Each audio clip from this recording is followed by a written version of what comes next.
গ্রামের বাড়ির পুজো মানে এক আলাদাই আনন্দ। শহরের পুজোতে জাঁকজমকটা বেশি থাকে, কিন্তু গ্রামের পুজোয় অল্প আলোতেও মানুষের ভালোবাসাটা বোঝা যায়। আচার আচরণ, রীতিনীতি সবই এক হয়ে যায় মানুষের ভগবানের জন্য। খুব ছোটবেলায় গ্রামের বাড়ি যেতাম বাবা লোকনাথের পুজোয়। কী ছিল তার জাঁকজমক তা বলে বোঝানো যাবে না। এখন বাঙালির উৎসাহ কেবলমাত্র দুর্গাপুজোয় বেশি দেখা যায়, কিন্তু তখন ছোট ছোট ঘরের লক্ষ্মী পুজোও পুরো পাড়া নেমন্তন্ন পেত।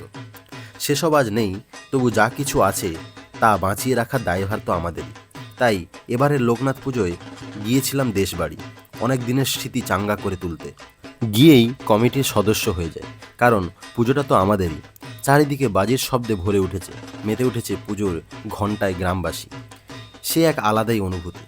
পুজোর পাশাপাশি বিশেষ অনুষ্ঠান ও আয়োজন করা হয়েছিল, যেমন সাংস্কৃতিক অনুষ্ঠান, শর্ট হ্যান্ড ক্রিকেট, ছদ্মবেশ, আরও অনেক বস্তা দৌড় ও লক্ষ্মী ভাণ্ডারের মতো কিছু কিছু জনপ্রিয় খেলাধুলা। কমিটির সদস্যদের কাজটা একটু বেশি, তাই সব কিছু ক্যামেরাবন্দি করতে পারিনি, কিন্তু যা পেরেছি তাই বা কম কি। ছদ্মবেশ প্রতিযোগিতায় একটা সুন্দর ছদ্মবেশ দেখলাম। ছদ্মবেশ বললে ভুল হবে, সাক্ষাৎ গোপাল ঠাকুর।